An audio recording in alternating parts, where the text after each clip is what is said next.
Cerca de 300 a 200 milhões de anos atrás, todos os continentes estavam grudados, formando uma grande massa de terra. Com o tempo, eles se separaram e formaram os continentes que temos hoje. Essa enorme massa de terra era chamada de Pangeia, e a Terra era muito diferente naquela época, o que levanta a questão: como seria a nossa vida se essa separação nunca tivesse acontecido? Bom, vamos descobrir. Em palavras simples, placas tectônicas são grandes pedaços da camada externa da Terra. Nosso planeta é como um quebra-cabeça de massas de terra, e essas placas são as peças. Como a Terra é incrivelmente quente por dentro, esse calor influencia o solo rochoso acima do núcleo. Rochas levemente derretidas começam a flutuar no oceano de magma escaldante. Esse movimento cria as placas tectônicas, e elas estão sempre se movendo, só que muito devagar, por isso a gente não percebe. O movimento delas tem sido uma força fundamental, moldando a superfície da Terra, o clima e a evolução da vida ao longo de milhões de anos. Por exemplo, quando duas placas se chocam, uma pode passar por baixo da outra, ou elas podem deslizar uma ao lado da outra. Às vezes, elas se separam. Todos esses movimentos criam coisas como terremotos e vulcões. E quando as placas se empurram, isso pode fazer a Terra subir, formando montanhas. Então, as grandes cadeias de montanhas da Terra, como o Himalaia, se formaram porque as placas tectônicas estavam se empurrando umas contra as outras. Agora, aqui está a questão sobre a Pangeia. Em um supercontinente, todas as placas tectônicas estão unidas, e elas realmente não se movem. Bom, pelo menos não muito, como acontece hoje em dia. Então, se a Pangeia tivesse permanecido intacta por bilhões de anos, tudo no nosso mundo seria completamente diferente. Por exemplo, não teríamos mais muitas cadeias de montanhas, sem Alpes, Himalaia e Andes. Que pesadelo isso seria para os amantes do esqui. Mas também tem um lado positivo nisso. Sem deriva continental, teríamos muito menos desastres no nosso mundo. Todos os nossos terremotos, tsunamis e erupções vulcânicas seriam muito mais raros e tranquilos, ou talvez nem acontecessem. Porém, os furacões continuariam existindo e poderiam ser incrivelmente fortes. Com a Pangeia sendo um enorme bloco de terra, o resto do mundo seria água, se estendendo de oeste a leste. Isso seria praticamente um tobogã livre para um furacão. Pode ficar à vontade para ganhar intensidade, sem nada para esbarrar no caminho. Então, quando finalmente chegasse até nós, prepare-se para furacões ou tornados de categoria 5 ou até mais fortes. Eles também seriam visitantes frequentes. E se você decidisse morar no leste da Pangeia, você estaria perdido. A forma como os continentes estão dispostos também afeta o movimento dos oceanos e o comportamento do clima. Na Pangeia, o clima seria muito diferente ao redor do mundo. O meio do nosso supercontinente seria muito estranho. Bem no centro, teríamos um enorme deserto seco, mas também haveriam densas e frescas florestas tropicais ao redor das bordas desse deserto. Por quê? Porque a Pangeia é tão imensa que a chuva vinda do oceano não conseguiria chegar muito longe para dentro do continente. Então ela se acumularia ao redor das bordas. Isso faria com que algumas partes da Terra não fossem muito boas para nada. A chuva e a água desgastariam o solo, achatando colinas e carregando a Terra embora ao longo do tempo. Eventualmente, a Pangeia poderia até encolher e desaparecer debaixo d'água. Mais perto das bordas da Pangeia, o clima poderia ser mais ameno ou tropical. No norte, faria mais calor do que faz agora. E, por fim, teríamos alguma noção das estações do ano, mas não teríamos ideia de que fica mais difícil respirar à medida que se sobe. Então, como tudo isso afetaria os seres vivos? Bem, ruim. A Pangeia seria terrível para a diversidade da vida na Terra. A história mostra que ter porções de terra separadas é muito importante para a vida. Foi um dos principais motivos para o surgimento de novas espécies. Por exemplo, Madagascar, uma ilha que se separou da Pangeia, ficou isolada por milhões de anos. E é por isso que tem muitas plantas e animais que não existem em nenhum outro lugar. Menos terras isoladas, como Madagascar e Austrália, significam menos plantas e animais legais e únicos. O problema do clima também não desaparece. Quase toda a Pangeia seria quente e seca por dentro, mas não seria tão monótona assim. Ainda haveria alguns ambientes para os animais viverem. Répteis como os dinossauros poderiam se dar bem nesse tipo de clima. Essa é uma das razões pelas quais os dinossauros prosperaram quando o mundo inteiro era uma grande massa de terra, antes do surgimento dos mamíferos. Além disso, isso poderia incentivar o desenvolvimento de criaturas capazes de viver na água. Elas seriam mais diversas e maiores em tamanho. Então, basicamente, a Pangeia é especialista em tornar a Terra o mais perigosa possível para os humanos. Com tudo isso em mente, vamos finalmente ver como a humanidade estaria, assumindo que sobrevivemos e evoluímos. Primeiro de tudo, onde estaria localizado o seu país? Em teoria, você poderia fazer uma viagem de carro do Brasil ao Canadá, porque eles fariam parte da mesma enorme massa de terra. A América do Norte estaria bem aqui, e a Europa ficaria logo a leste dela. A maior parte da Ásia estaria ao norte, e a Antártida continuaria lá no sul. A Austrália ainda estaria no meio do nada. Uma Antártida literal estaria mais próxima de todo mundo do que a Austrália. E isso, assumindo que os países continuassem os mesmos. E olha só, uma notícia legal. Todos os nossos países modernos talvez nem existissem. Ok, isso não soa tão bom quanto eu queria. Mais precisamente, os países teriam fronteiras completamente diferentes e o mundo seria muito mais pacífico e unido. Vamos ver. Primeiro, formaríamos algumas tribos. Mas como compartilharíamos a terra, teríamos que chegar a um acordo. Não dá para todo mundo ficar só com a costa ou só com as regiões do interior. Provavelmente, cada tribo ficaria com a parte justa da terra. Assim todos poderiam se encontrar no centro para resolver problemas ou fazer acordos comerciais. À medida que as tribos crescessem, as pessoas se mudariam para novas terras, separadas por desertos e florestas, formando suas próprias nações. A era dos caçadores-coletores talvez demorasse um pouco mais, já que teríamos menos animais e plantas. Se começássemos a caçar, provavelmente acabaríamos com todos os grandes animais bem rápido, exceto aqueles que pudéssemos domesticar. Imagina ter dinossauros como animais de estimação. Mas todo o supercontinente entraria rapidamente na era agrícola, porque qualquer tecnologia que descobríssemos, compartilharíamos imediatamente uns com os outros. A principal diferença seria que, durante a nossa era das explorações, haveria basicamente pequenas ilhas isoladas para descobrir. Viajar e comercializar também seria mais fácil. As culturas seriam menos distantes umas das outras em comparação com o nosso mundo. Por exemplo, hoje em dia, a cultura dos nativos americanos é muito diferente da cultura das ilhas do Pacífico, porque ficaram separadas pela água por muito tempo. Mas em Pangeia, as culturas poderiam formar uma linha contínua da ponta sul até a ponta norte, o que significa que todas as culturas seriam muito próximas entre si. E essa não seria a única semelhança. Nossa aparência também seria muito parecida. Como a Terra ainda está inclinada em seu eixo, o extremo norte e o extremo sul continuariam mais frios. Então, mesmo que algumas pessoas ainda tivessem pele branca e cabelo loiro, no geral todo mundo teria menos melanina. Na região central, onde o sol está sempre brilhando, a maioria das pessoas ainda teria pele escura ou bronzeada. Isso poderia criar um mundo mais parecido, onde as pessoas poderiam se enxergar como cidadãos globais e terráqueos. A parte triste é que provavelmente não seríamos tão motivados para o progresso tecnológico quanto somos agora. Todas as terras já são conhecidas. Não há necessidade de explorar. O clima é, na maior parte do tempo, bom quente. As plantações estão crescendo bem. Os vizinhos, com sorte, são pacíficos. Por isso, os humanos ficariam satisfeitos com as coisas do jeito que estão. Provavelmente ficaríamos com ferramentas e ciência básicas. Claro, somos criaturas naturalmente curiosas, então ainda teríamos algum progresso. Só que seria muito mais lento comparado ao nosso mundo.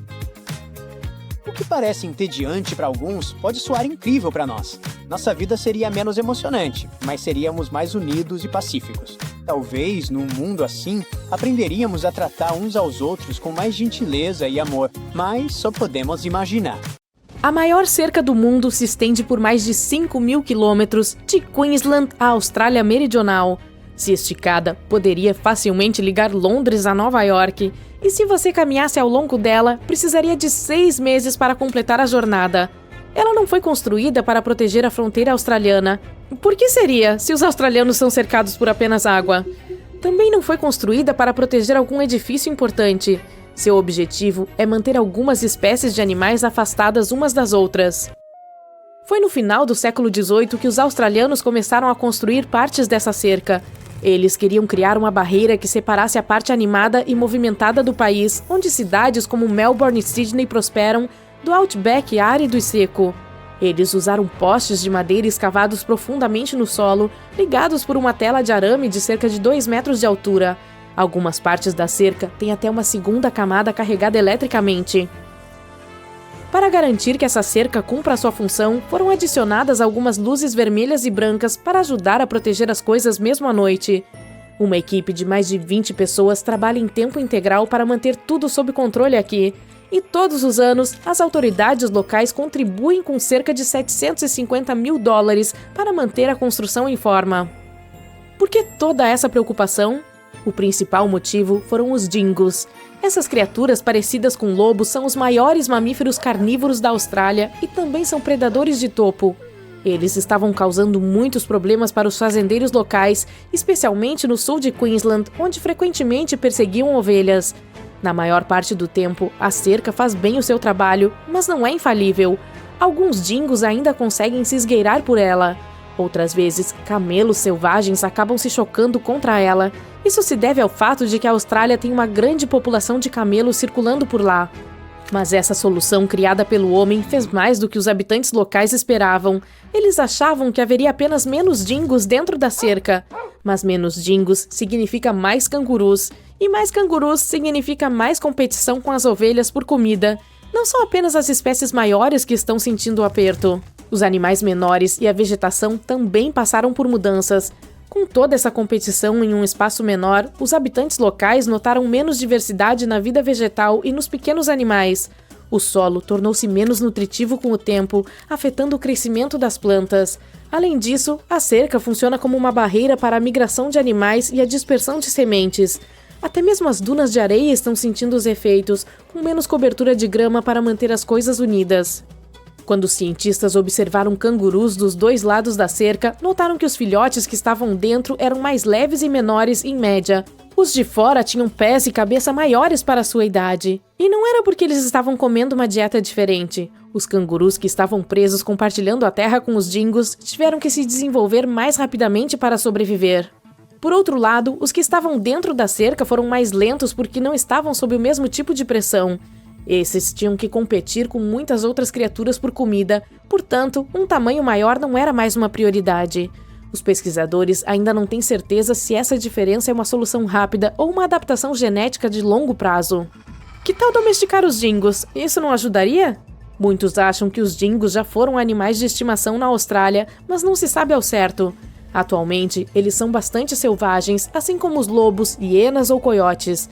A maioria deles não precisa de matilhas para sobreviver e são caçadores solitários com instintos aguçados incorporados. Portanto, domesticá-los não é algo fácil. Ainda assim, derrubar a construção não é uma opção por enquanto. Os australianos são tão rigorosos quando se trata de garantir que os dingos sejam mantidos longe que eles até criaram leis para as pessoas que manipulam a cerca. Deixar um portão de passagem aberto pode dar prisão por até 3 meses. Danificar a cerca pode custar 6 meses de liberdade. Não foi a primeira vez que os australianos pensaram que uma cerca poderia ajudar com problemas com animais. Antes de precisarem dela para os dingos, eles sofreram uma séria invasão de coelhos. Por mais fofos que fossem, os coelhos estavam danificando a terra usada para a agricultura. Então, os habitantes locais pensaram em uma cerca de 3 partes. A primeira se estendia de perto de Ravensthorpe, no sul, até Pardue Station, na costa de Pilbara. Ela tinha mais de 1.770 quilômetros de extensão, o que a tornava a maior cerca ininterrupta do mundo na época. Esse problemão com coelhos pode ser atribuído a um homem chamado Thomas Austin. Em 1859, quando chegou à Austrália, ele achou que seria uma boa ideia soltar alguns coelhos na natureza, pensando que isso daria um pouco mais de charme ao lugar.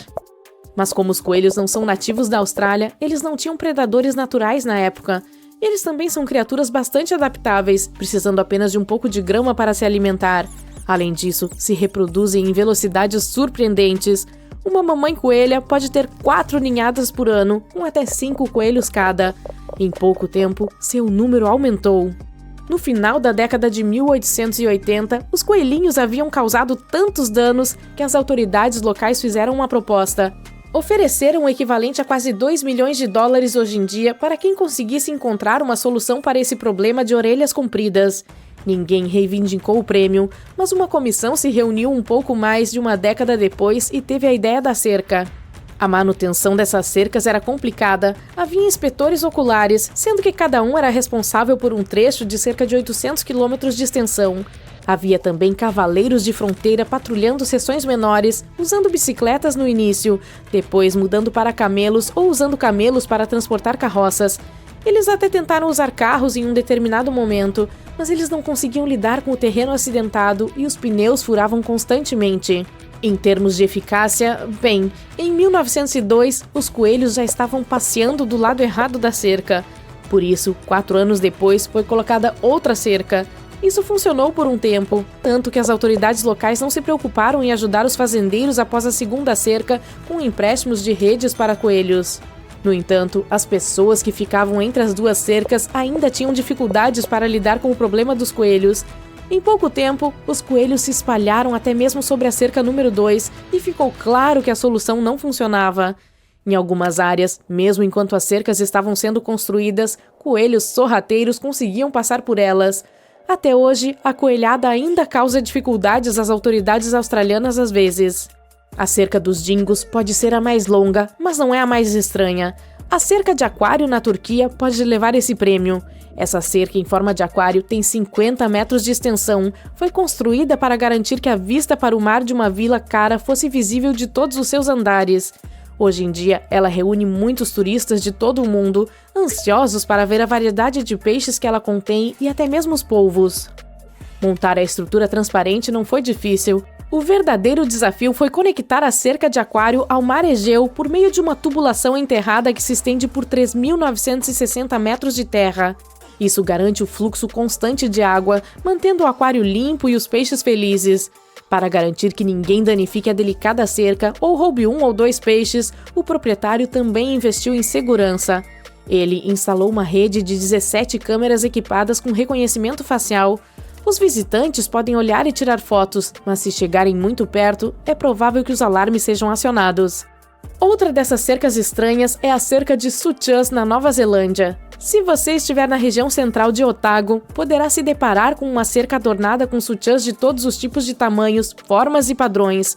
Sua história remonta ao ano de 1990, quando moradores da região encontraram 4 sutiãs misteriosamente pendurados na cerca ao longo da Cardrona Valley Road. Algumas ficaram um pouco surpresas, mas outras começaram a acrescentar sutiãs à decoração. Logo, mais sutiãs apareceram e o local se tornou uma parada obrigatória para os turistas. Sua popularidade é tão grande que às vezes causa problemas de trânsito na área. Todos nós já sonhamos em visitar o Ártico e testemunhar as maravilhas naturais dos ursos polares brincando em blocos de gelo, ou da aurora boreal dançando no céu. Bem, lamento informá-lo, mas você não encontrará nenhum turista indo para a Antártida tão cedo. Por quê, você pergunta?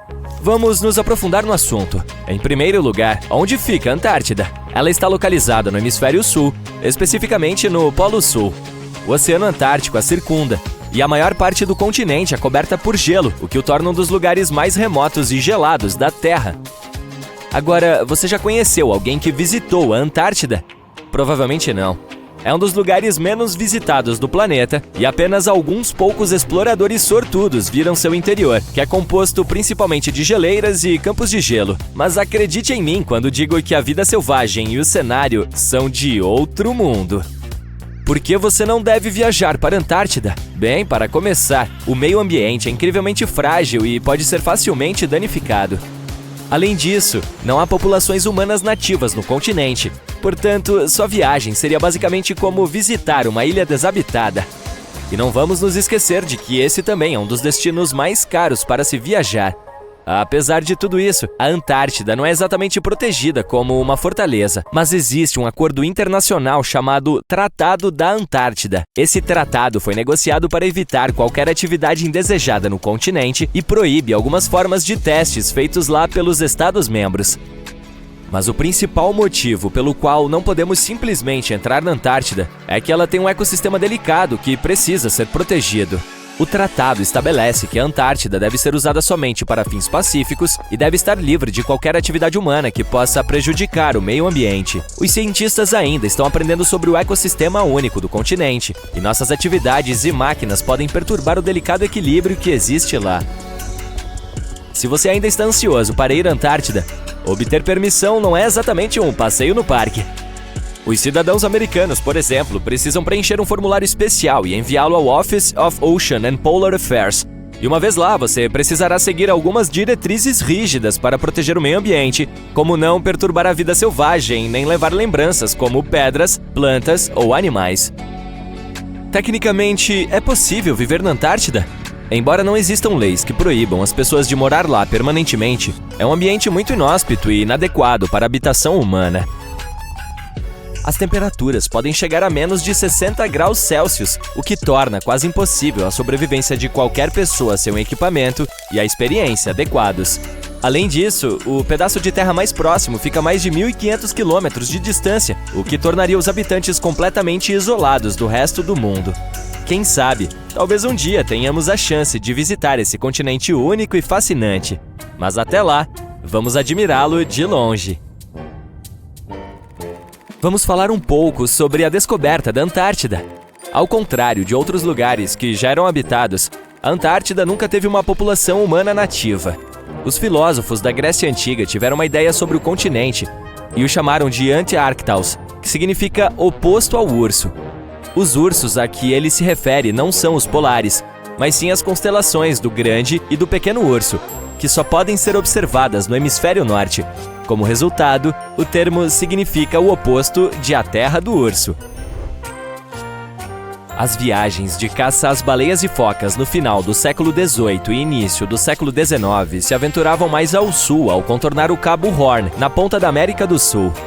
Sabia-se que ir mais ao sul geralmente significava ventos mais fortes, mas também o risco de atingir gelo flutuante de todos os tamanhos e de ventos e mares que poderiam ser perigosos para o navio e a tripulação.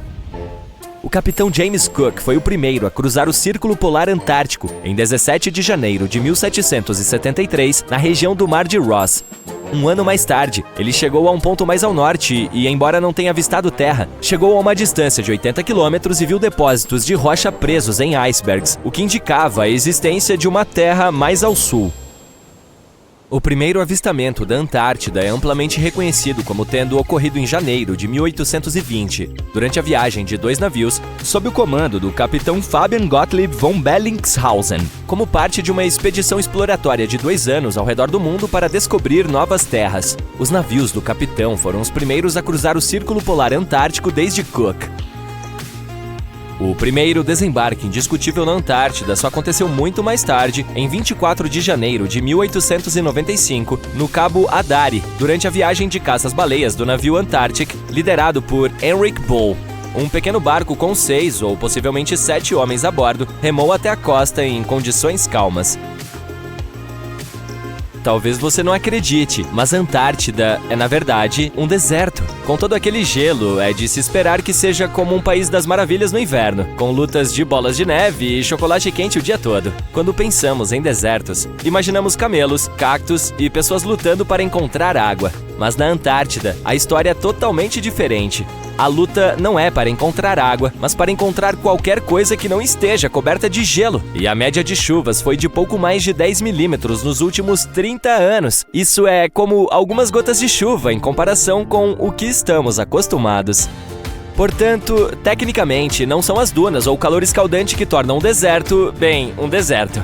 É a falta de precipitação. Mas não se preocupe se algum dia você se perder na Antártida.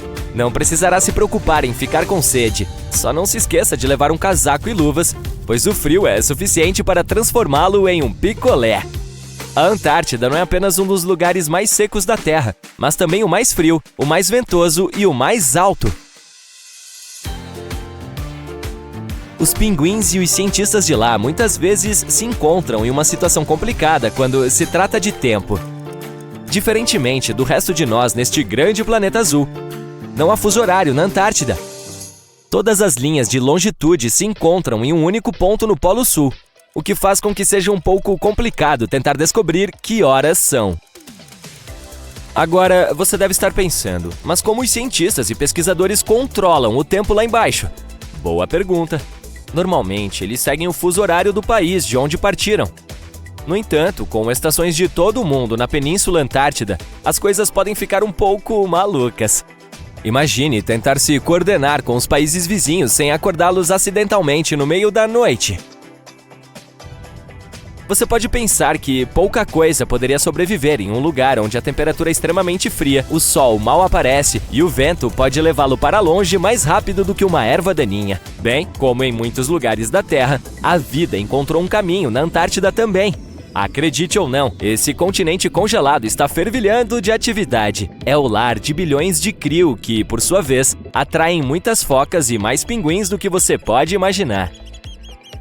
Mas não se deixe enganar por sua aparência fofa e engraçada. Os pinguins são os melhores nadadores, com um corpo aerodinâmico capaz de deixar os vencedores de medalhas olímpicas com inveja. Eles chegam à costa para se reproduzir e relaxar, mas seu verdadeiro talento é roubar pedrinhas uns dos outros e formar grupos matematicamente precisos para se manterem aquecidos.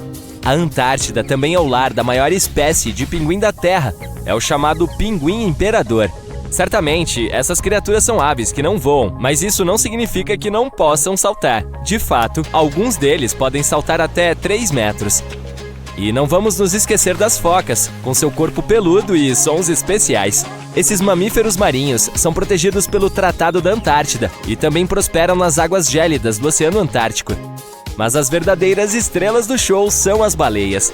Durante o verão antártico, essas enormes criaturas aparecem em massa para se alimentar do abundante krill. É realmente como um buffet de baleias por lá. A distância de Nova York a Lisboa, do outro lado do Atlântico, é bem superior a 5.000 quilômetros. Com a velocidade média de caminhada de um ser humano, você poderia percorrê-la em 1 mês e meio. Isso sem contar as paradas para descanso e o tão necessário sono. Comprar uma passagem aérea ou embarcar em um avião não são apenas melhores opções, mas as únicas possibilidades de viagem no momento. Mas, se um dia essa longa jornada a pé se tornar possível, você aceitaria o desafio? O obstáculo mais óbvio é toda a água do Oceano Atlântico. Ele cobre cerca de 1/5 da superfície da Terra. Todos os oceanos ocupam cerca de 70% do nosso planeta. Quando você abre a torneira ou compra uma garrafa, está bebendo uma pequena porcentagem de água potável.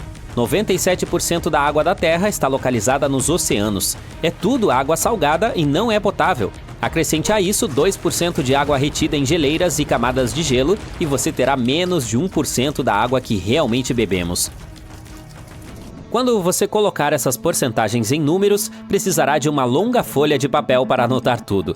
O US Geological Survey, Serviço Geológico dos Estados Unidos, estima que existam mais de 1.386 bilhões de quilômetros cúbicos de água no mundo. Ela é essencial para a manutenção de todas as formas de vida, inclusive a humana. Os oceanos desempenham um papel fundamental na regulação da temperatura do ar em todo o mundo. Se eles não tivessem água, a área ao redor do Equador seria queimada. Essa linha imaginária que divide nosso planeta ao meio passa por 13 países no total, como o Brasil, Quênia e Indonésia. Os oceanos do mundo são determinantes para o ciclo da água em nosso planeta. Você sabe, é aquilo que você aprendeu na escola. Chove das nuvens e a água acaba indo parar nos rios que desaguam nos oceanos. Em seguida, a luz do sol aquece essa vasta massa de água, de modo que ela evapora na atmosfera para formar novas nuvens. Em seguida, o ciclo recomeça. Esse processo molda o clima global. É por isso, por exemplo, que o Mediterrâneo é tão popular nas férias de verão. A região é temperada. Se tirarmos os oceanos da equação, o ciclo da água será interrompido. A área onde eles se encontravam se transformaria em uma enorme bacia de poeira. Haveria sujeira até onde a vista alcançasse. Como não há mais evaporação, as nuvens simplesmente não se formarão. A chuva se tornaria escassa. Os seres humanos logo ficariam sem fontes de água potável. A paisagem do nosso planeta se transformaria em um vasto deserto. Imagine um terreno semelhante ao Saara, que se estende pela superfície do nosso planeta. Tudo se tornaria tão seco que os incêndios se iniciariam facilmente. Essas não são as condições ideais para uma longa caminhada entre continentes. Mas vamos imaginar que você conseguiu sobreviver a tudo isso. Você começa a caminhar pela terra deserta que já foi o Oceano Atlântico. Como seria essa jornada? Você encontrará uma paisagem diferente da que existe acima da linha d'água. Tudo abaixo das ondas é mais alto e mais profundo do que no mundo que conhecemos. Esta é a terra dos extremos. Veja, por exemplo, a montanha mais alta do planeta. Se você está pensando no Himalaia e em seu pico mais alto, você está certo. Mais ou menos isso. Essa cadeia de montanhas é a mais alta quando medida a partir do nível do mar. Tem pouco mais de 8.849 metros de altura. Mas, quando se mede a altura de uma montanha da base até o pico, o Himalaia cai para o segundo lugar. A montanha mais alta da Terra é, na verdade, Mauna Kea, no Havaí. É um vulcão inativo. No idioma local, seu nome é traduzido como Montanha Branca. Quase metade dele está sob as ondas do Oceano Pacífico. Sua altura total é cerca de 1,6 km mais alta que o Monte Everest. Não podemos apreciar sua escala neste momento, mas se o Pacífico secasse, poderíamos ficar na base desse gigante. O fundo do Atlântico esconde uma cadeia de montanhas semelhante. É a maior característica geológica do planeta. Não podemos vê-la porque a Cordilheira do Atlântico Médio está quase completamente submersa. Ela se eleva do fundo do oceano a uma altura equivalente à metade da altura do Monte Kilimanjaro. A largura da enorme faixa submarina chega a 1/10 do diâmetro da Terra.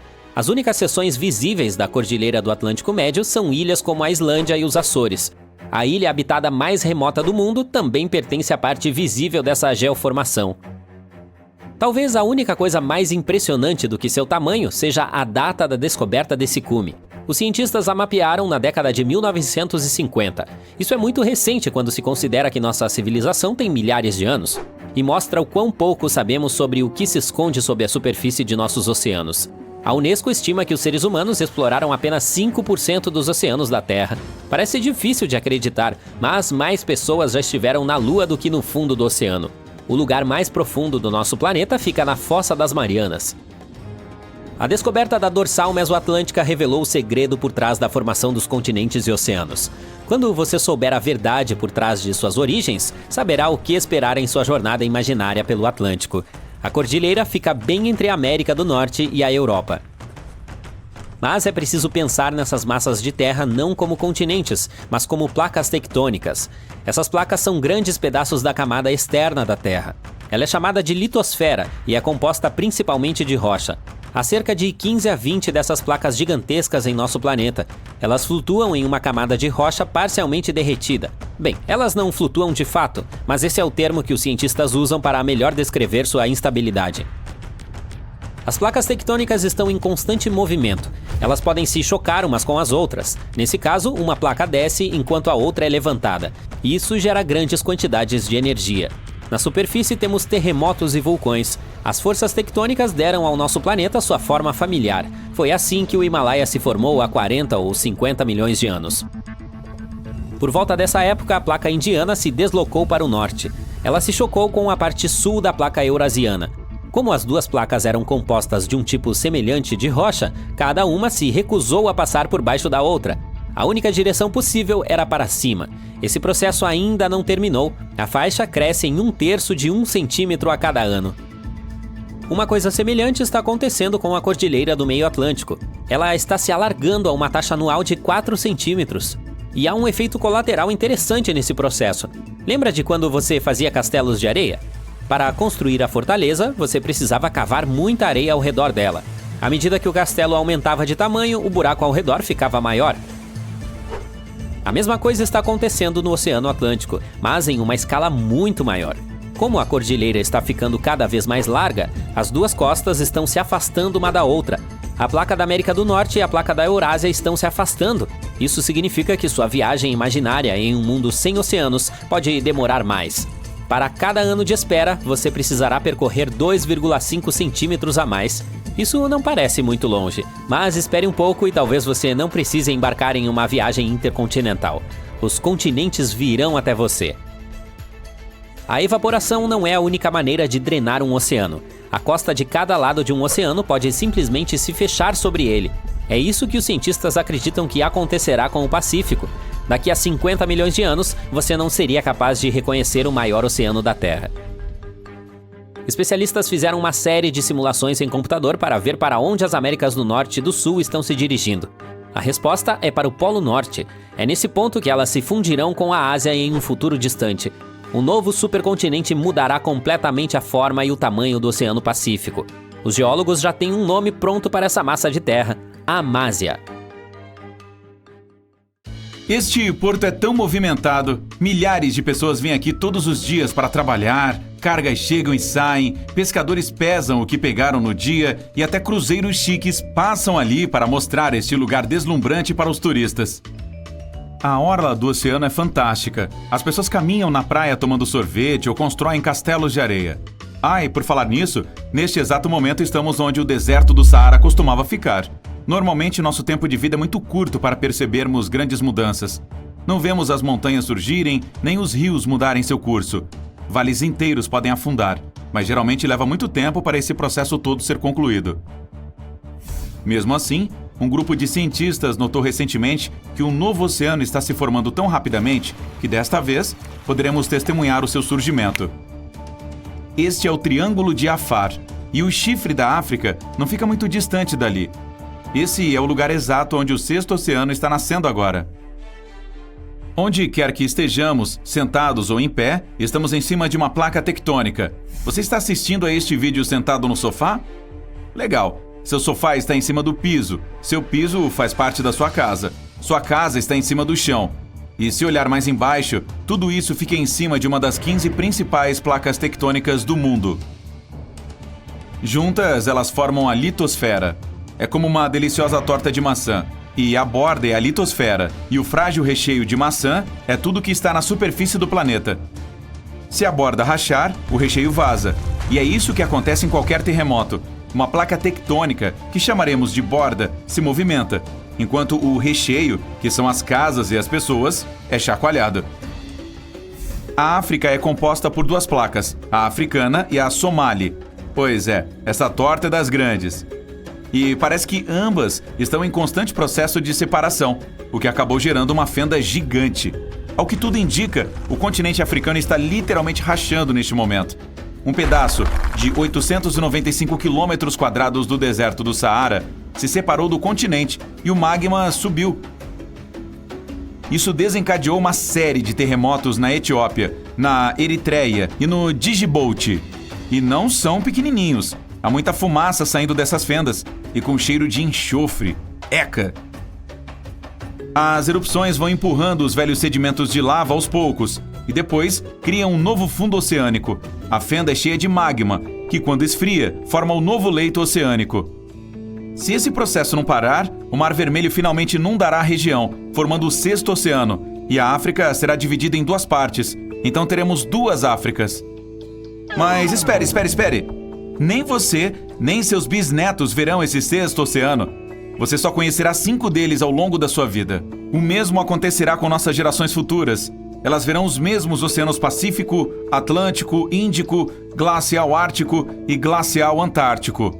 Antes de o fundo do mar se solidificar e antes de o Mar Vermelho começar de fato a encher essa região, muitos milhares, se não milhões de anos terão que passar. Os continentes se movimentam tão rápido quanto o crescimento das suas unhas. E a mais comprida já vista na história foi do polegar de um indiano, que chegou a ter 2 metros de comprimento. Ele ficou 60 anos sem cortar a bendita unha. Agora pense no tanto que os continentes se movimentarão até você celebrar seu 100º aniversário. Spoiler, nem está tão longe assim, tá? Mas, enfim, você pode presenciar algumas mudanças pequenas que estão acontecendo agora. Todas essas fendas que podem parecer insignificantes neste momento fazem a paisagem da região de Afar ser única. Há 2 motivos que a tornam especial. Este é o Erta Ali, na Etiópia, o vulcão que ficou famoso por seu lago de lava mais duradouro do mundo. Ele fica na depressão de Afar, também conhecida como Triângulo de Afar. A propósito, o nome depressão é dado a regiões afundadas, tá? Não tem nada a ver com tristeza. Este não é o único vulcão daquela região. Na Eritreia, o Nabro nunca entrou em erupção, mas a lava naquela região é bastante ativa. Mais vulcões ainda estão para surgir, por causa dos movimentos das placas tectônicas. Uma colide na outra, afinando a crosta terrestre. Quanto mais fraco é o solo de uma região, mais vulcões existem nele. Ok, as placas estão se separando, e isso é praticamente inevitável. É só uma questão de tempo. Esse processo é chamado de pluma de Afar. Teremos também mais vulcões. Também não dá para negar. Mas como isso acontecerá? Lembra da torta de maçã? Uma delícia, né? Bem, na verdade as coisas são muito mais complicadas. A camada externa sobre a qual andamos é relativamente delicada e feita de inúmeros pedaços quebrados. É como uma casca de ovo. ou aquela tela de massa que fica em cima das tortas. Vamos dar uma olhadinha em todos os ingredientes dessa torta. Se cortar uma fatia, você verá que ela é composta por muitas partes e que tem uma coisa chamada astenosfera debaixo da litosfera. Ela faz parte do manto terrestre.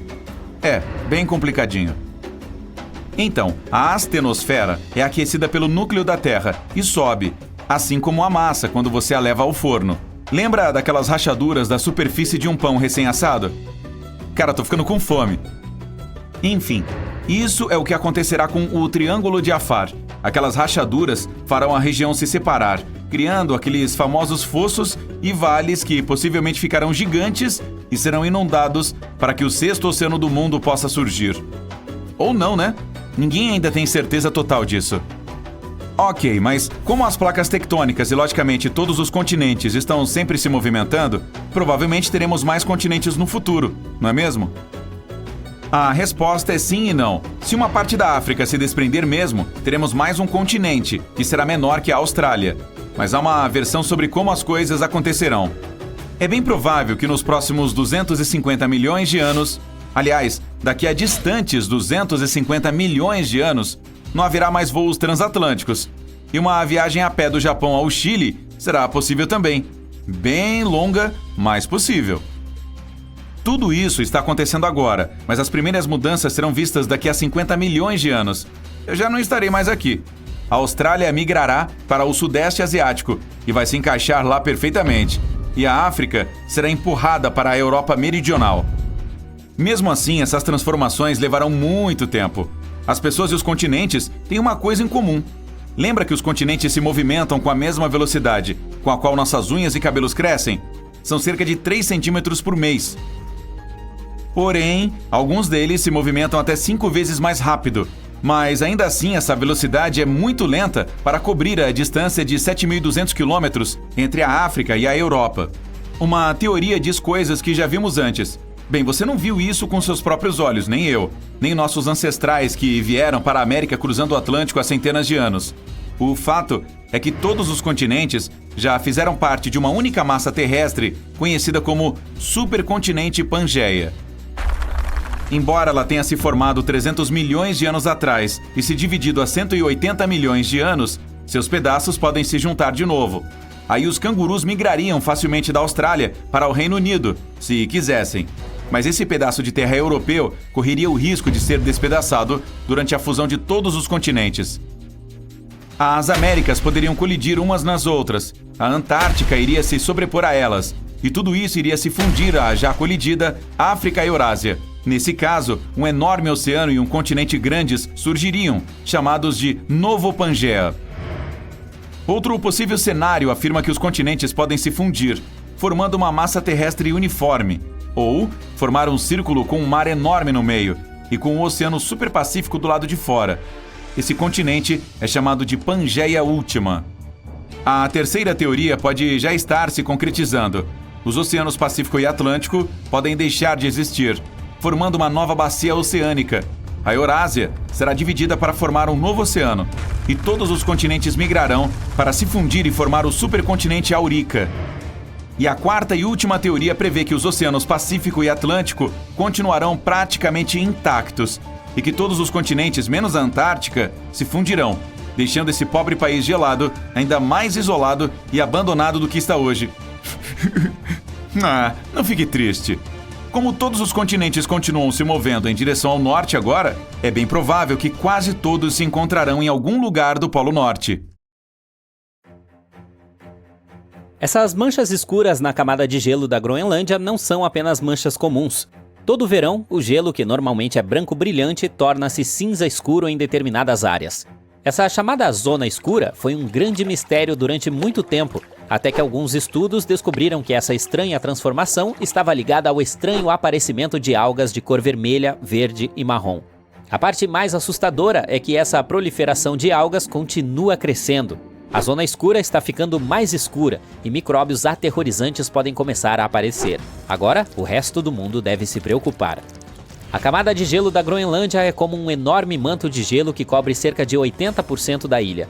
Ele é tão espesso que contém cerca de 8% do gelo de água doce do mundo. Na maior parte do ano, o gelo parece um lençol branco gigante e intocado que se estende sobre a Terra. Mas quando chega o verão e as temperaturas começam a subir, as coisas começam a mudar. O gelo derrete, revelando áreas rochosas ao longo da costa.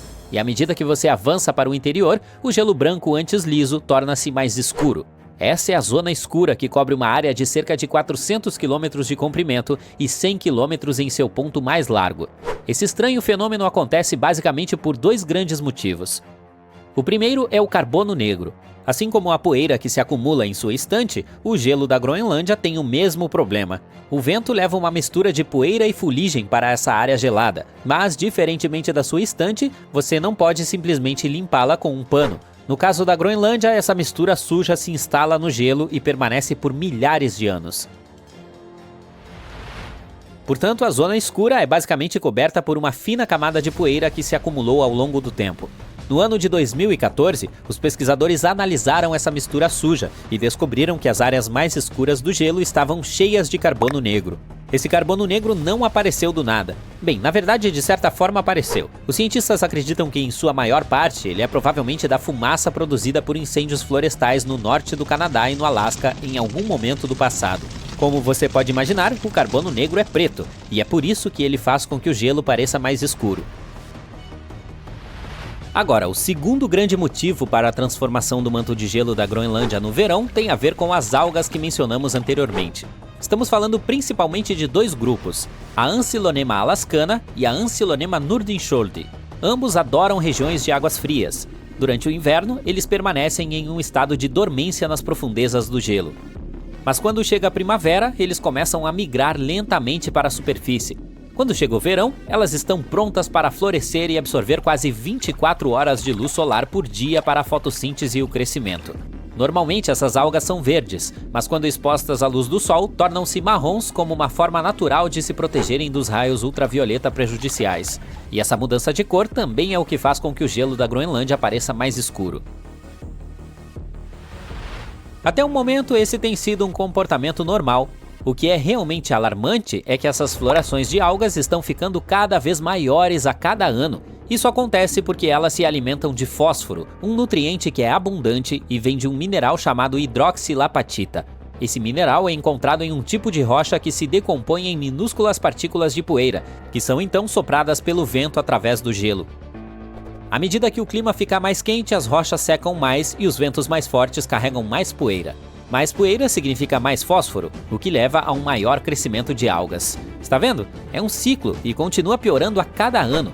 Estudar isso é fundamental para entender por que a zona escura continua aumentando. De 2000 a 2012, seu tamanho aumentou em 12%. Mas você deve estar se perguntando, por que deveríamos nos importar? Afinal de contas, é apenas o gelo que está ficando mais escuro, certo? Bem, não exatamente.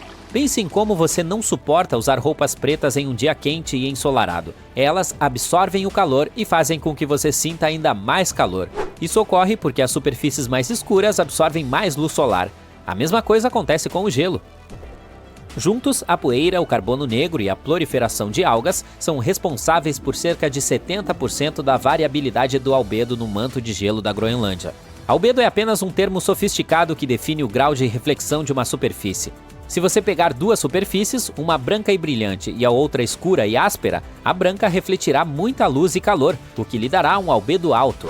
A escura, por outro lado, absorverá mais luz e calor, portanto tem um albedo baixo. Durante o verão, a camada de gelo da Groenlândia sofre uma redução no albedo. Isso significa que o gelo absorve mais luz solar, e quando o gelo absorve mais luz solar, ele derrete mais rápido do que deveria. É por isso que entender o que está acontecendo na zona escura é tão importante. Isso ajuda a prever a rapidez com que a camada de gelo da Groenlândia está derretendo e como isso pode afetar o resto do mundo. O manto de gelo da Groenlândia é o segundo maior do mundo, cobrindo uma área aproximadamente do tamanho de todo o território dos Estados Unidos a leste do rio Mississippi. E sua enorme massa de gelo tem uma espessura média de 2,3 quilômetros. Infelizmente, a perda de gelo disparou. Na década de 1990, a Groenlândia perdia cerca de 25 bilhões de toneladas de gelo por ano. Agora, ela está perdendo cerca de 234 bilhões de toneladas por ano.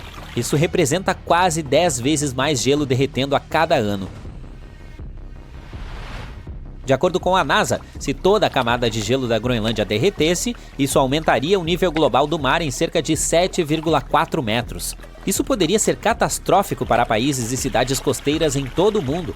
A Holanda poderia ficar submersa, as Bahamas poderiam ser quase completamente destruídas e muitas das ilhas das Filipinas correriam o risco de desaparecer. Tudo isso pode parecer uma realidade distante, e é verdade que a maioria dos cientistas acredita que levaria várias centenas ou até milhares de anos para que a camada de gelo derretesse completamente. Mas é importante saber que a Groenlândia nem sempre teve essa espessa camada de gelo. Muito recentemente, pesquisadores examinaram de perto alguns sedimentos do fundo de um núcleo de gelo de 3,2 quilômetros de profundidade, extraído do centro da Groenlândia. Eles descobriram que o solo tinha traços de madeira de salgueiro, partes de insetos, fungos e até sementes de papoula. Portanto, esses fósseis são nossa primeira evidência direta de que a camada de gelo da Groenlândia derreteu no passado geológico recente, há cerca de 400 mil anos. Naquela época, a Groenlândia era o lar de uma paisagem de tundra verde, com insetos e plantas. Essa descoberta é ao mesmo tempo fascinante e assustadora, pois mostra que a camada de gelo entrou em colapso antes e pode ser mais frágil do que os cientistas pensavam inicialmente. Há também outra preocupação. Uma pesquisa recente coletou água derretida de diferentes pontos da camada de gelo da Groenlândia e descobriu que as amostras de água estavam repletas de centenas e milhares de micróbios. A preocupação é que eles possam ser liberados no oceano no futuro, e alguns estudos já sugerem que as áreas próximas a locais onde há muito fluxo de água de degelo glacial têm um risco maior de os vírus passarem para novos hospedeiros, como de animais para humanos. Embora os especialistas acreditem que a chance de um vírus do dia do juízo final vir das geleiras seja muito pequena, ela ainda não é zero. A verdade é que não sabemos muito sobre as milhares de espécies microbianas que vivem na superfície do gelo, e simplesmente não há dados suficientes para entender completamente o quão perigosos esses organismos podem ser. Tudo isso pode parecer preocupante, mas não devemos entrar em pânico ainda. Ainda há muito que não entendemos sobre o que está escurecendo o manto de gelo da Groenlândia. Ainda precisamos de medições mais detalhadas da abundância relativa de poeira, algas e carbono negro, bem como de uma melhor compreensão de como esses micróbios potencialmente perigosos podem afetar nossas vidas. Quanto mais aprendemos, melhor poderemos prever o que vai acontecer e como podemos nos preparar para isso. Se você já dirigiu pelas Montanhas Rochosas, provavelmente viu placas de sinalização da Continental Divide, a espinha dorsal da América do Norte. Todas as bacias hidrográficas a oeste dela desaguam no Oceano Pacífico, e todas as bacias em sua encosta leste vão direto para o Atlântico. Há apenas um riacho em Wyoming que não pode escolher um lado e deságua nos dois oceanos ao mesmo tempo. O Two Ocean Creek começa sua jornada no alto da Cordilheira Teton. Os picos cobertos de neve são um cenário perfeito quando o riacho começa a descer, serpenteando por prados alpinos e florestas densas. À medida que o riacho continua seu curso, ele chega ao Two Ocean Pass. Esse é o cruzamento geográfico onde o riacho se divide em dois braços, o Atlantic Creek e o Pacific Creek. O Pacific Creek segue para o oeste e se torna parte da bacia hidrográfica maior do Snake River, levando suas águas para o Snake River, que eventualmente se funde com Columbia River e, finalmente, chega ao Oceano Pacífico. O Atlantic Creek segue para o leste e deságua nos rios Yellowstone, Missouri e Mississippi, e, por fim, deságua no Golfo do México. Se você conectar as bacias hidrográficas dos dois riachos em um mapa, obterá uma única linha azul entre o Oregon e a Louisiana. Os exploradores que estavam lutando para encontrar a passagem noroeste entre os dois oceanos nunca souberam que poderiam ter usado o riacho. Eles teriam apenas que usar barcos muito pequenos. Alguns cientistas acreditam que a truta teve mais sorte dessa forma. Elas conseguiram migrar do rio Snake para o rio Yellowstone, provavelmente usando o Two Ocean Creek. Tecnicamente, os peixes podem viajar mais de 9.600 quilômetros para cobrir toda a distância do mar até o Mar Brilhante em água doce. O riacho pode ser perfeito para essa jornada. Há trilhas de caminhada no Parque Nacional Grand Teton que levam ao Two Ocean Pass. Se você se sentir aventureiro o suficiente, poderá ficar no cruzamento do continente e ver o início de 2 jornadas aquáticas. O Lago Lonar, na Índia, surgiu literalmente do nada há cerca de 52 mil anos. Dados mais recentes dizem que ele pode ser muito mais antigo, provavelmente com mais de 500 mil anos. No início, os cientistas tinham certeza de que o lago era uma antiga cratera de um vulcão há muito extinto. Mas depois, os geólogos fizeram uma análise detalhada do solo e da água e descobriram que o lago Lonar tem origem espacial.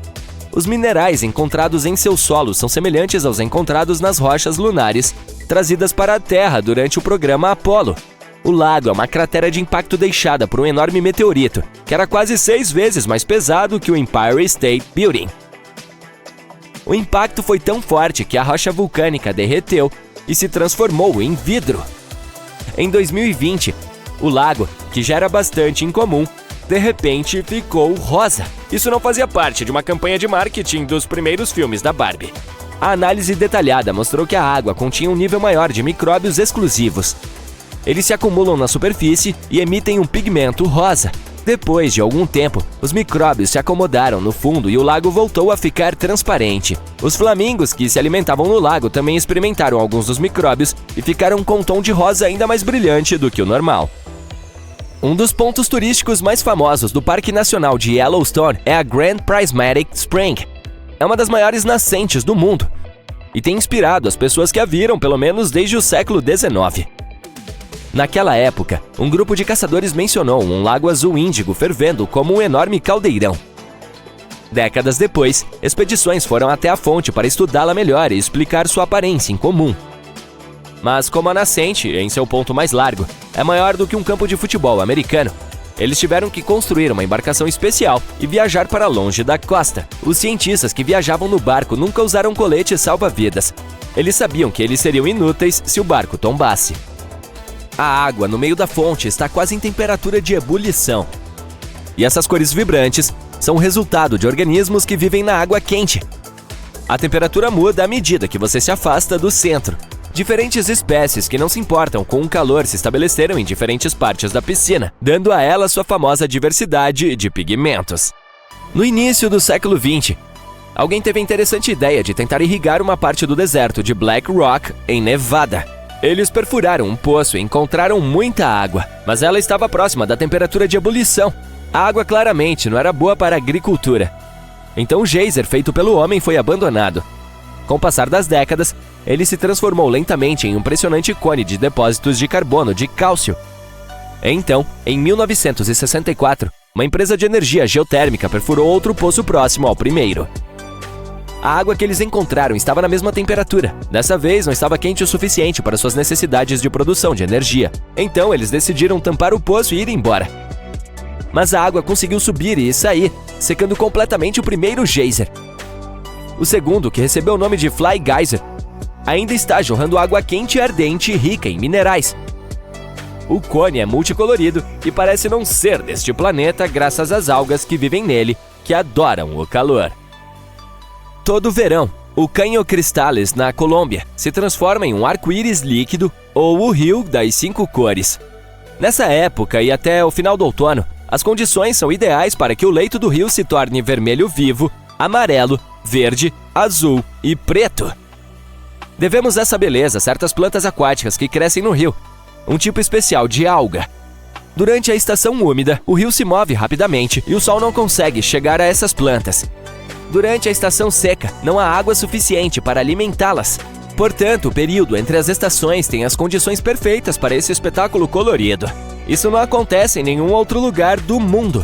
Em algum momento, o número de turistas que queriam vê-lo se tornou tão grande que os cientistas ficaram preocupados com o fato de que isso poderia ser ruim para esse ponto de acesso à biodiversidade. A área é o lar de espécies raras de animais, pássaros e plantas. Agora, há trilhas de ecoturismo e horários de funcionamento rigorosos. Em agosto de 2014, um homem na Tunísia estava voltando do norte para casa depois de fazer negócios.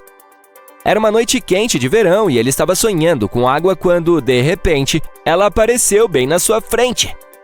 Havia um lago inteiro no meio do deserto, e o homem tinha certeza de que ele não estava lá vários dias antes. O novo corpo d'água ganhou o apelido de Mysterious Lake, Lago Misterioso, e de fato tornou-se um grande mistério. Centenas de pessoas vinham até aqui para nadar em suas águas claras e frescas. O lago se tornou um lugar popular, mas alguns dias depois, a água ficou verde escura. Os habitantes locais não se importaram com isso e continuaram a se banhar no lago. Mas quando cientistas e geólogos chegaram ao local, Eles anunciaram que a água era perigosa para nadar. O lago estava estagnado. Ele não se refrescava com os riachos subterrâneos e as chuvas também não alimentavam. É por isso que a água ficou mofada e suja. O lago continha algas e muitas bactérias nocivas e perigosas para o corpo humano. Os cientistas também descobriram que a terra nessa região tinha depósitos de fosfato. Essa substância pode se decompor, mas nem mesmo isso impediu que as pessoas se banhassem no lago no meio do deserto. Como ele foi parar lá continua sendo um mistério. Alguns especialistas acham que as chuvas fortes encheram um buraco no solo com água. Outra teoria mais popular diz que um terremoto formou um lago. A atividade sísmica deve ter rompido a crosta terrestre acima do lençol freático. E então fontes subterrâneas encheram a fenda. Portanto, em teoria, o lago poderia ser drenado de volta um dia, tão repentinamente quanto havia aparecido. Cientistas afirmam que a Islândia era uma região entre a Groenlândia e a Escandinávia, com mais de 600 mil quilômetros quadrados, mas que agora está debaixo d'água. A Terra era uma grande pizza com todos os continentes conectados uns aos outros milhões de anos atrás, também conhecida como Pangeia. A região do Atlântico Norte que conhecemos hoje era terra seca entre 335 milhões e 175 milhões de anos atrás. Por muitos anos, cientistas e geólogos presumiram que o Oceano Atlântico Norte nasceu quando a Pangeia começou a se dividir há cerca de 200 milhões de anos. Com vulcões na região onde fica a Islândia, o país surgiu há apenas 60 milhões de anos, quando se separou de todas as outras terras. E assim como uma grande pizza, a Terra se dividiu. Muitas das terras se dividiram em pedaços grandes e pequenos, criando os continentes que conhecemos hoje. Mas essa nova teoria sugere que o resultado da divisão de Pangeia deixou de fora algumas terras que se estendiam por cerca de 320 quilômetros. E há cerca de 10 milhões de anos, esse pedaço de terra submergiu nas águas dos lados oriental e ocidental, deixando de fora apenas a ponta de terra que agora é a Islândia. Quando as placas tectônicas se movem, elas se esfregam umas nas outras, dando forma à nossa paisagem atual, tudo graças ao manto. Essa nova teoria radical vai contra tudo que está escrito nos livros de história e o que os cientistas têm estudado. Eles começaram a balançar a cabeça, atraindo muito ceticismo e crítica. Mas, ao analisar o fundo do oceano sob a Islândia e a crosta terrestre, podemos supor que essa ideia não é absurda. A crosta abaixo da Islândia é muito mais espessa do que as típicas. A crosta oceânica é composta de rochas derretidas únicas em comparação com as crostas terrestres, onde vivemos, e é muito mais densa. A camada mais fina da Terra é a crosta, onde ocorre a vida. É essencial para a água, cultivo de alimentos, coleta de recursos naturais e minerais e para respirar oxigênio. Ela afunda, mas logo acima do manto da Terra. Ela também se revigora, uma vez que é constantemente reciclada no manto e volta para cima. É por isso que as rochas na crosta oceânica têm cerca de 40 km de espessura, em comparação com apenas 8 km em qualquer outro lugar. Isso também é razoável, visto que está em um ponto de acesso para vulcões. Levantamentos magnéticos do fundo do oceano mostram camadas de crosta derretida em padrões de listras. Também porque o campo magnético da Terra mudou sua polaridade ao longo de milhões de anos, ele desempenhou um papel na formação da base da nossa paisagem. Mas ainda não há nenhuma evidência concreta para provar essa nova teoria. Um dos primeiros passos é começar a cavar o fundo do oceano perto da Islândia. O zircão é um mineral muito resistente que pode durar bilhões de anos, apesar da erosão na crosta terrestre. Ao coletar amostras e estudá-las, os pesquisadores podem estimar a idade geológica dos continentes. Isso dirá se a crosta é oceânica, que é mais espessa, ou continental, que é a crosta normal sobre a qual caminhamos. Esse não é um projeto a ser realizado do dia para a noite e teria um custo elevado. Outra forma é fazer levantamentos sísmicos que possam medir os ecos realizados em navios de pesquisa. Perfurar buracos com quilômetros de profundidade na crosta também podem ajudar na pesquisa, mas isso custaria mais do que estudar os minerais de zircão. Algumas plantas fossilizadas exclusivas da Escandinávia e da Groenlândia podem provar que a Islândia já esteve na superfície e possivelmente estava repleta de árvores. Não era uma terra fria como é hoje, e então pode ter tido florestas. Mas os cientistas ainda não encontraram evidências fósseis de animais comuns em ambas as terras que sugiram isso. Mas talvez o tempo mostre. A teoria é mais profunda, o que sugere que houve uma grande Islândia. As terras extras no oeste são compostas do que hoje são a Irlanda e a Grã-Bretanha, mas é muito difícil dizer, já que tudo está debaixo d'água. Porém, se a teoria for verdadeira, então internacionalmente as implicações dos combustíveis fósseis em potencial podem ser uma virada de jogo para a região. A Islândia pode ser um dos países mais ricos do mundo e uma nova potência global. Com Islândia, Irlanda, Grã-Bretanha, Escandinávia e Groenlândia em um microcontinente, pode ser um destino para quem gosta do inverno e ótimo para esquiar. Seria possível conectar o Canadá à Grande Islândia de trem sobre o oceano, o que abriria ainda mais a economia. A Islândia tem cerca de 103 mil quilômetros quadrados, o que já é bastante grande. E se a Grande Islândia estivesse presente hoje, a Europa seria um continente completamente diferente. Muitas teorias estão circulando sobre outros possíveis microcontinentes ocultos ao redor do mundo. Os cientistas não têm certeza da possibilidade da existência da Grande Islândia, mas se todos os estudos realizados fossem feitos corretamente, então a teoria poderia mudar tudo o que sabemos sobre a Islândia e o Oceano Atlântico Norte. E isso poderia abrir caminho para outros microcontinentes submersos em todo o mundo. Outra teoria por aí é que a Nova Zelândia era a ponta de um subcontinente perdido ainda maior do que a Islândia, chamado Zelândia. Estudos mostram que se separou do supercontinente Gondwana entre 79 milhões e 83 milhões de anos atrás. Os cientistas afirmam que é o continente mais fino e mais jovem descoberto debaixo d'água. O Craton é uma rocha central que atua como a base principal para a maioria dos continentes. Tem pelo menos 1 bilhão de anos, mas a crosta continental que forma a Zelândia é apenas metade disso, o que a torna bastante jovem. Isso significa que falta Craton, embora contenha alguns restos de rochas mais antigas e partes do manto. Elas são estimadas em até 2,7 bilhões de anos. Os cientistas fizeram alguns estudos sobre os cristais de zircão da Nova Zelândia e descobriram que eles têm até 1,3 bilhão de anos. O resto dos continentes tem mais de 3 bilhões de anos. Os cientistas estudaram a composição das rochas no fundo do oceano ao redor da Nova Zelândia. Elas são formadas por sílica e granito, encontrados nas crostas continentais. O fundo do oceano tem principalmente rochas ricas em magnésio e ferro. Elas também são mais grossas e mais altas do que as crostas oceânicas normais ao seu redor. Foram conduzidos alguns estudos onde se coletaram dados magnéticos e topográficos para ver a ligação entre Tasman e Coral Seas na região de Kaitothru. Essa é a faixa estreita entre Zelândia e Austrália. Dados de satélite rastrearam pequenas falhas na gravidade da Terra para mapear a crosta do fundo do oceano ao redor da área. Foi vista a massa que forma a Zelândia bastante visível e quase do tamanho da Austrália. Mesmo que os sinais estejam lá, isso não prova nada. É possível que haja um monte de microcontinentes que se separaram quando a Austrália se libertou de Gondwana. Naquela época, o supercontinente era formado pela América do Sul, Antártica, Austrália, Zelândia, Arábia e o subcontinente indiano.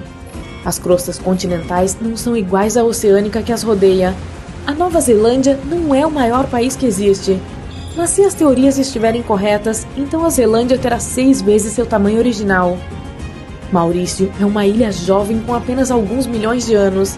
A apenas 1.900 quilômetros da costa da África, acredita-se que a pequena ilha ganhou vida há cerca de 9 milhões de anos. Os vulcões subaquáticos da região expeliram tanta lava que acabaram por formar a terra que é hoje. Mas os cientistas encontraram rochas de zircão com mais de 3 bilhões de anos.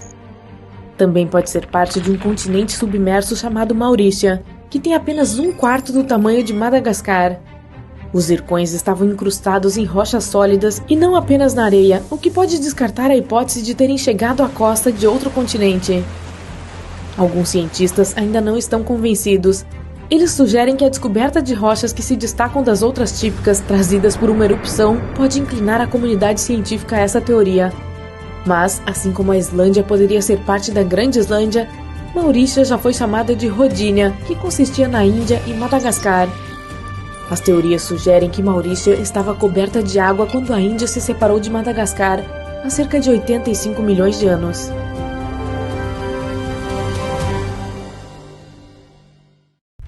Os cientistas estão procurando um pedaço de terra desaparecido há mais de 101 milhões de anos. Não é exatamente uma novidade, já que as pessoas procuram informações sobre a história do nosso planeta o tempo todo. Você pensaria que provavelmente se trata de uma ilha minúscula em algum lugar no meio do oceano. Bem, então estaria errado, pois esse continente costumava ser tão grande quanto todo o território dos Estados Unidos.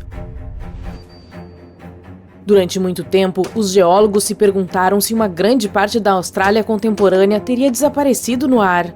Alguns acreditavam que ela estava simplesmente escondida em algum lugar no fundo do oceano. Mas, graças a alguns especialistas holandeses e 7 anos de investigação, agora sabemos que há pedaços dessa terra perdida misturados sob as exuberantes selvas do Sudeste Asiático. Os continentes que vemos em nossos manuais de geografia hoje em dia são como peças dispersas de um quebra-cabeça. Há até mesmo um bom experimento que você pode realizar para ver por si mesmo. Encontre um mapa mundi online e imprima-o. Recorte todos os continentes e brinque com eles. Você verá que todos se encaixam. Provavelmente, a coisa mais impressionante é como a América do Sul se encaixa perfeitamente perto da África. Se você fechar os oceanos que se formaram nos últimos 200 milhões de anos, os continentes parecerão formar uma letra C, que os cientistas chamam de supercontinente Pangeia.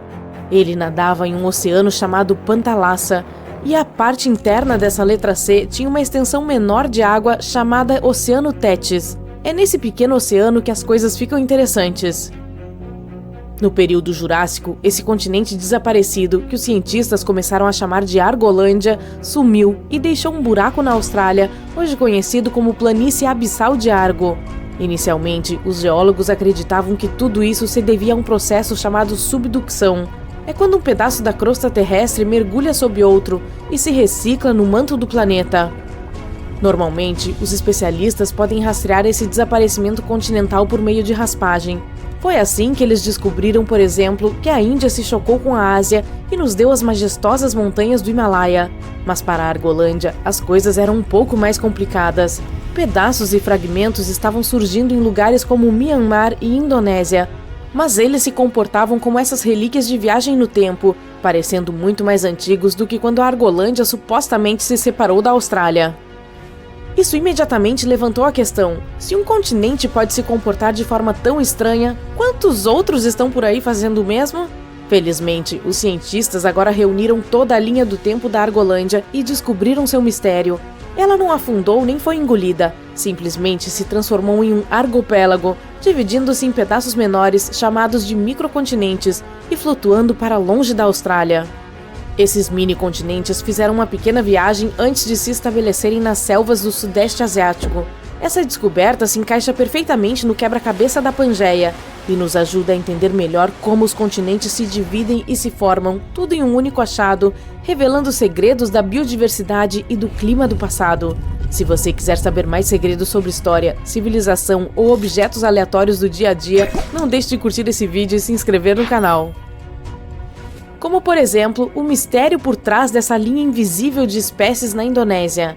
Ela é chamada de linha Wallace, em homenagem ao explorador britânico Alfred Russel Wallace. Há mais de 150 anos, ele estava em uma viagem pelo arquipélago malaio, visitando milhares de ilhas, e descobriu que os animais de um lado dessa linha invisível eram consideravelmente diferentes dos animais do outro lado. Essa linha invisível é como um muro entre marsupiais e tigres, por exemplo, ou comedores de mel e trogloditas. Mas agora sabemos que, há cerca de 35 milhões de anos, a Austrália se separou da Antártica e colidiu com a Ásia. E esse triângulo amoroso continental provocou mudanças significativas. Não mudou apenas a aparência da Terra, mas também mexeu com as espécies de animais de cada lado da linha Wallace. Mais recentemente, um grupo de especialistas publicou um estudo dizendo que essa colisão e o caos climático fizeram com que as espécies asiáticas se sentissem confortáveis vivendo no arquipélago malaio. Enquanto isso, os animais australianos não estavam tão felizes com o novo ambiente. Era muito quente e úmido para alguns, e outros simplesmente não conseguiam lidar com o estilo de vida das ilhas tropicais. A descoberta dessa mudança continental em direção à Ásia também pode explicar uma outra recente, de uma espécie humana que da mesma forma não parecia fazer sentido. Veja bem, nessa caverna escondida nas Filipinas, os arqueólogos encontraram um novo ancestral humano. Parece que há cerca de 50 mil anos, na ilha de Luzon, havia essa espécie humana antiga. O pesquisador principal acreditava que esse achado foi crucial para a compreensão da nossa evolução na Ásia e deu a essa nova espécie o nome da ilha, Homo luzonensis. Agora, é aqui que as coisas ficam um pouco confusas. Os ossos encontrados pelos arqueólogos tinham um pequeno problema, uma estranha mistura de características que não haviam sido vistas juntas em nenhuma outra espécie de hominídeo. Dentes menores, semelhantes aos nossos, mas mãos e pés mais parecidos com os de nossos antigos ancestrais humanoides. Foram especialmente esses membros que conectaram essa espécie humana com o território do sul, há muito perdido. Isso porque eles têm essa aparência primitiva, como australopitecos africanos, por exemplo. Somente essas duas espécies estão separadas por 2 ou 3 milhões de anos de tempo e evolução. Muitos se perguntaram, o Homo luzonensis é realmente uma nova espécie? Nem todos estão convencidos, mas isso pode explicar por que as criaturas vivas também são afetadas pelo deslocamento constante da Terra sob nós. O fato de não terem mudado muito durante nossa vida não significa que nossos continentes terão essa aparência para sempre. Eles evoluíram a partir desse grande megacontinente e provavelmente acabarão em uma posição semelhante no futuro. Nesse sentido, um geólogo de uma universidade europeia tentou prever o futuro dos supercontinentes da Terra. Como ponto de partida, ele usou um terremoto que ocorreu em Portugal em 1975, quando as placas tectônicas se comportaram de forma um pouco diferente do que deveriam. Depois de anos de pesquisa, ele chegou a uma teoria em 2016. Esse geólogo acreditava que os pontos entre essas placas tectônicas poderiam estar se separando, preparando o terreno para uma ruptura maior. É como quando o vidro racha entre 2 buracos no para-brisa de um carro. Se isso acontecer, uma zona de subducção poderia se estender do Mediterrâneo até a Irlanda, levando vulcões, terremotos e novas montanhas para essas áreas.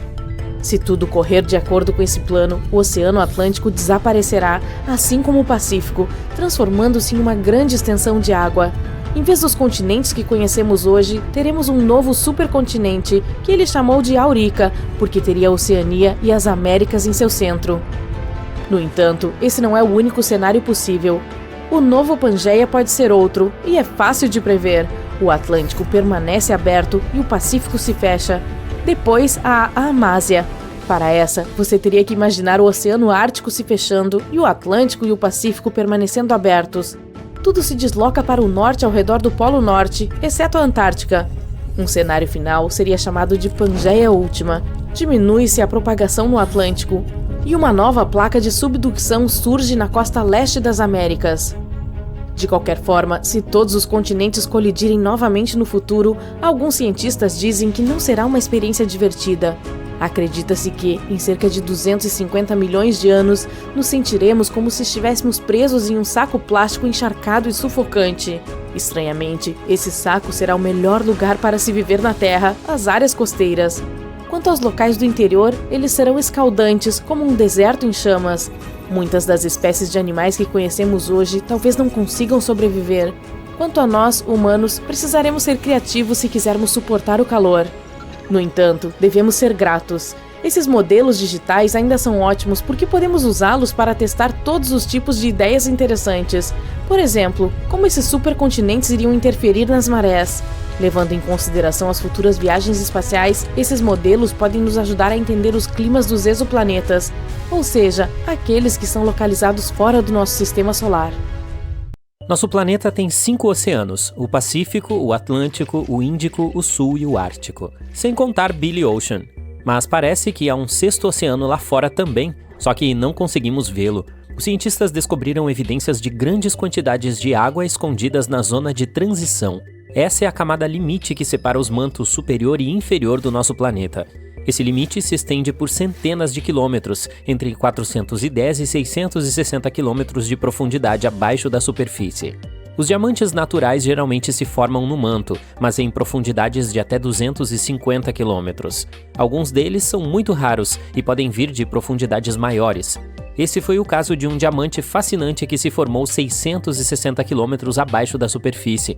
Com 1,5 cm, a gema era grande o suficiente para que os cientistas a estudassem e determinassem do que era feita. Eles ficaram surpresos quando a composição desse diamante muito raro mostrou que ele se formou em condições bastante aquosas. Por esse motivo, esse diamante não teria muito valor em joalherias, mas era inestimável no laboratório. Então, isso poderia significar que existe um oceano sob a superfície do nosso planeta? Isso definitivamente nos aproximaria da ideia que Júlio Verne tinha sobre todo o mundo mágico e secreto dentro da Terra, incluindo o oceano. Mas esse não é exatamente o caso. A água está lá, é verdade, mas não é como se você pudesse apreciar à vista, vendo as ondas baterem como na superfície do nosso planeta. Na verdade, a água está armazenada dentro dos minerais. É por isso que essa área é tão úmida. Vamos agora para a África para acompanhar a história, ou para ser mais específico, para um local chamado de Afar, ou Região 2. É uma parte da Etiópia e um local onde 3 placas tectônicas se encontram. Essas placas são grandes pedaços da crosta do nosso planeta que se movem lentamente. Esses movimentos causam terremotos e produzem vulcões, montanhas, vales submarinos profundos que chamamos de trincheiras e assim por diante.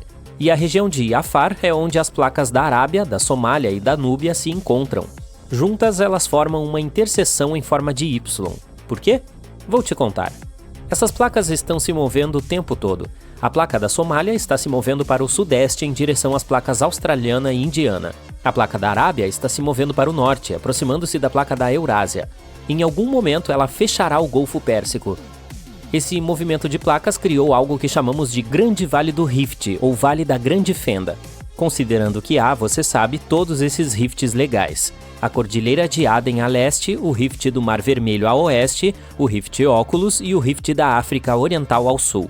Mas queremos nos concentrar na Fenda da África Oriental, pois ela pode ser a chave para esse potencial sexto oceano, mas desta vez na superfície. Uma fenda continental é um ponto onde 2 placas tectônicas formam um único continente que começam a se separar. Aqui são as placas da Somália e da Núbia. Juntas, elas são partes que formam a África. Se continuarem a se mover em direções separadas, essa fenda atualmente continental pode se tornar o que chamamos de dorsal de expansão oceânica. Em outras palavras, quando as placas estiverem suficientemente afastadas uma da outra, haverá uma enorme fenda entre elas.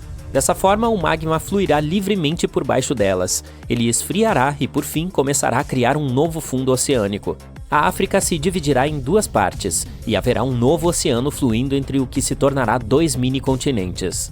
Não, ainda não é hora de pegar seu calção de banho e o protetor solar.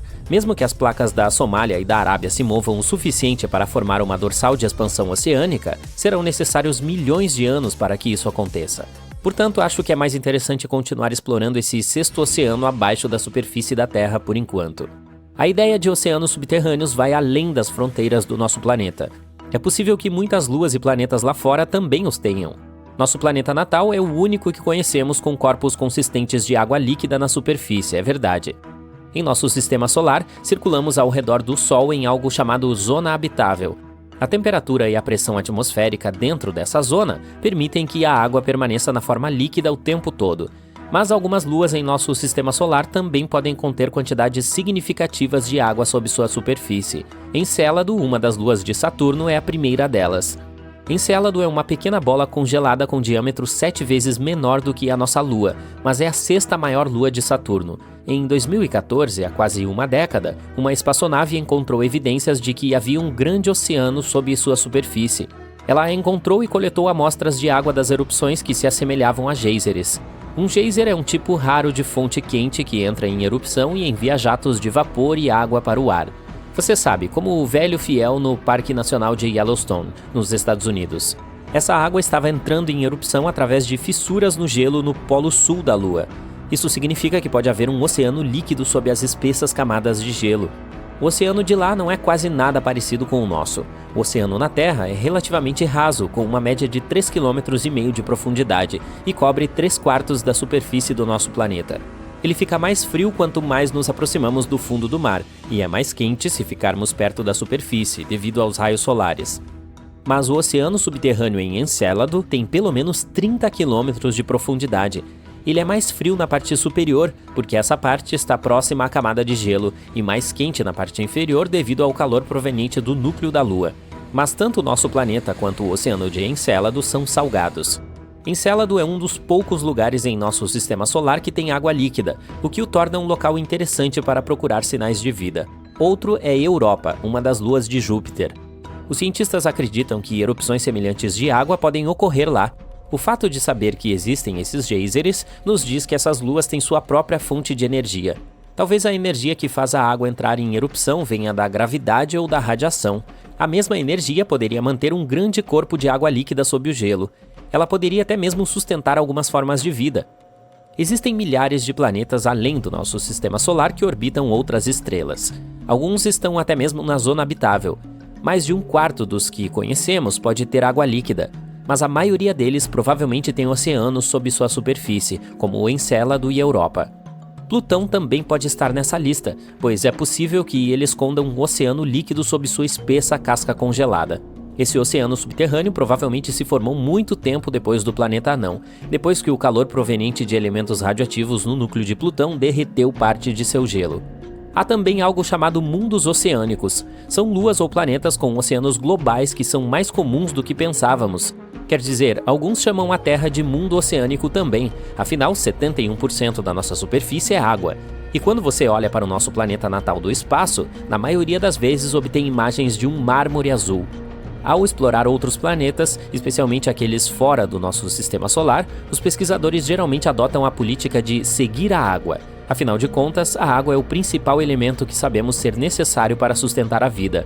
E quando há um mundo oceânico próximo de sua estrela-mãe, os cientistas presumem que ele deve ter se formado bem mais longe e depois se aproximado quando sua órbita diminuiu. A composição do planeta foi definida quando ele estava em uma órbita mais fria, ou, em outras palavras, quando fez um círculo mais amplo em torno de sua estrela. Chamamos o processo de encolhimento orbital de migração. E se os mundos oceânicos forem realmente tão comuns, isso pode ser uma prova de que a migração realmente acontece. Exoplanetas são todos aqueles planetas que orbitam em torno de outras estrelas, e não do nosso Sol. Alguns exoplanetas podem ter oceanos muito mais profundos do que os do nosso sistema solar, centenas ou até milhares de quilômetros de profundidade. Nossa Fossa das Marianas é assustadora e não tem nem 11 quilômetros de profundidade. E esses oceanos de exoplanetas são, quase sem fundo. Você sabe quantos continentes existem na Terra? Essa é fácil. 6. Mas espere um segundo. A Europa e a Ásia não são um grande continente? É o que parece quando você olha o mapa mundi. Bem, os cientistas pensam de forma diferente. Eles não olham apenas para os corpos de terra que saem do mar. Os geocientistas estudam os tipos de rocha de que os continentes são feitos. Quando você vê o mundo sob a perspectiva deles, o número de continentes realmente aumenta. Sim, eles não são um mito. Os continentes perdidos existem, ou pelo menos costumavam existir. E esses continentes nem sempre estão localizados sob a água. Eles estão escondidos sob outras massas de terra. Cadê você? Os pesquisadores descobriram recentemente um continente exatamente assim. Ele é chamado de Grande Adria. Parece familiar? Sim, tem algo a ver com o Mar Adriático. Esse continente perdido está completamente enterrado sob a Europa. Ele colidiu com a Europa e começou a afundar sob ela há muito tempo. 140 milhões de anos atrás. Hoje, ele está sob a Itália, a Grécia e os países bálticos. Seu tamanho e forma uniforme correspondem aos da Groenlândia, a maior ilha do mundo. Mas como os geocientistas encontraram a Grande Adria? Ela não está mais visível, mas deixou algumas pistas. Partes dela foram incorporadas aos Alpes. Outros pedaços foram incorporados à atual Itália e Croácia, do outro lado do Mar Adriático. As rochas calcárias do antigo continente começaram a se transformar quando estavam sob a massa de terra europeia. O calor e a pressão tremendos, distribuídos ao longo de dezenas de milhões de anos, mudaram sua estrutura. Saiu o calcário e entrou o mármore. Todos os templos gregos e romanos que você admirou em suas férias de verão foram construídos com esse mármore. Era uma espécie de presente de despedida de um continente há muito perdido. A Grande Adria se camuflou bem por milhares de anos, mas outros continentes perdidos estavam escondidos à vista de todos. Você já ouviu falar do 8º continente da Terra, a Zelândia? Provavelmente não, porque ele fica sob a superfície do Oceano Pacífico. 95% da Zelândia está agora debaixo d'água. Você consegue adivinhar onde exatamente? Seu nome é uma boa dica, sob a Nova Zelândia. Se você abrir o Google Maps, poderá ver seu contorno. Procure um tom de azul mais claro no oceano. Ele deve se estender da Nova Caledônia até a Nova Zelândia. Essa saliência no fundo do oceano costumava estar acima do nível do mar. Tinha cerca de 2/3 do tamanho da Austrália e mais de 2 vezes do tamanho da massa terrestre da Grande Adria. Podemos ver a Zelândia hoje porque ela não afundou muito, e essa é a melhor maneira de descobrir outros continentes perdidos. Imagine a Terra sem os oceanos. O fundo do mar não é plano, há montanhas e trincheiras. Você poderia colocar o Monte Everest na mais profunda delas, a Fossa das Marianas, e ainda haveria 2.133 metros entre ele e o nível do mar. Essa trincheira ficou tão profunda devido a um processo geológico chamado subducção. A placa do Pacífico ficou sob a placa das Filipinas. A crosta terrestre é formada por essas placas que flutuam em um mar de rocha derretida. Depois, elas se chocam umas com as outras, uma desce e a outra sobe. Foi assim que a Grande Adria acabou sob o continente europeu. Nosso planeta está em constante movimento. Não notamos esse processo porque ele acontece bem embaixo de nossos pés. Há 120 milhões de anos, a Austrália e a Antártida eram um único pedaço de terra. Sim, o lugar mais frio e um dos lugares mais quentes da Terra já foram o mesmo território. A Antártida se despediu da Austrália, mas não foi embora de mãos vazias. Hoje existe um platô oceânico no Oceano Índico. A palavra platô vem do francês e significa terra plana elevada. E o nome dessa terra soa como o título de um filme de Hollywood, Broken Ridge. Há muito tempo, ela estava conectada a outro continente perdido, o microcontinente Kerguelen. Os cientistas acreditam que ela foi uma ponte terrestre entre a Índia e a Antártida. Como era essa terra? A resposta possivelmente está em um pequeno arquipélago no sul do Oceano Índico. Essas ilhas são tudo o que restou da antiga massa de terra. Elas têm um clima frio. As ilhas têm geleiras porque estão muito próximas da Antártida. Mas no passado, o clima deve ter sido temperado, com muitas chuvas. Os animais e as plantas seriam semelhantes aos que encontramos hoje nas regiões tropicais. A paisagem do continente perdido provavelmente se assemelhava à da Nova Zelândia. Já que estamos na área, você consegue adivinhar a qual continente pertenceu a ilha-estado de Madagascar? Se você disse África, desculpe, mas errou. Ei, não se sinta mal. Olhe para cima e para a direita no mapa. A resposta correta é Índia. Há cerca de 120 milhões de anos, eu não estava por aqui na época, a Índia se separou do continente africano e foi para o Nordeste. Madagascar não foi rápida o suficiente e acabou se tornando uma ilha na costa sudeste da África. Mas há evidências de uma massa de terra ainda maior, o continente perdido de Maurícia. Os cientistas encontraram vestígios da antiga massa de terra sob a ilha de Maurício. Hoje, ela é um ponto turístico, mas há milhões de anos era um ponto realmente quente, com vulcões e tudo. Foi assim que os cientistas conseguiram reconstituir os passos de Maurício. Eles encontraram um mineral, o zircão, que existe nas rochas que a lava espelha após uma erupção. A terra muito perdida já cobriu a área da ilha de Maurício até a costa oeste da Índia. Imagine se essa terra existisse hoje. Ela formaria uma grande mistura das culturas indiana e africana. Os pratos locais seriam definitivamente apimentados. Por falar em picante, você comeu comida indonésia recentemente? Há apenas 50 mil anos, o Sudeste Asiático era muito diferente. Não havia Sumatra, Bornéu, Java ou mesmo a Austrália. Apenas Sunda e Saul, duas massas continentais que eram divididas por uma fossa de águas profundas. Você tinha a extensão do Sudeste Asiático continental de um lado, Sunda, e a Grande Austrália ou Saul do outro lado. Naquela época, Bali ficava no extremo sul da Ásia. Os biólogos foram os primeiros cientistas a perceber a divisão. As espécies se desenvolveram de forma diferente em Sunda e Saul. É por isso que a Austrália tem animais únicos, como o canguru, o wombat e o ornitorrinco. E você sabia que um canguru gigante já habitou a ilha da Nova Guiné? Isso porque, até o final da era passada, havia uma ponte terrestre para a Austrália. Hoje, as duas ilhas são separadas pelo Estreito de Torres, mas ele é bastante raso, com menos de 20 metros. É um lembrete de que essa ilha já foi uma única massa de terra chamada Saul. Outro estreito oceânico que não é muito profundo separa a Ásia da América do Norte. O Estreito de Bering fica hoje no lugar de Berinja. Essa antiga massa de terra não era muito grande. Ela se estendia por 1000 milhas de norte a sul. Isso equivale a apenas 1/3 da distância de carro de Los Angeles a Nova York. A Berinja era importante por outro motivo. Durante a Era do Gelo, ela conectava o mundo inteiro. Naquela época, os níveis de água eram 90 metros mais baixos do que são hoje. Se fossem ainda mais baixos, seria possível caminhar do Cabo da Boa Esperança, na África, até Cabo Horn, na América do Sul. Isso é o que eu chamaria de a melhor rota para mochileiros. Hoje, você pode entrar em um avião e voar para praticamente qualquer lugar do mundo. O mundo nunca pareceu tão pequeno, não é mesmo? Bem, pareceu. Há cerca de 300 milhões a 200 milhões de anos, éramos todos um só mundo, literalmente. Pangeia era um supercontinente que incluía todos os continentes. Seu nome vem do grego e significa simplesmente toda a Terra. Mas a Pangeia começou a se fragmentar. A maior lacuna se formou entre as Américas de um lado e a Europa e a África do outro. A água do mar logo começou a entrar e foi assim que surgiu o Oceano Atlântico. Esse processo não terminou de forma alguma. Enquanto você assiste a este vídeo, a América do Norte está se afastando cada vez mais da Europa a uma taxa de 2,5 cm por ano.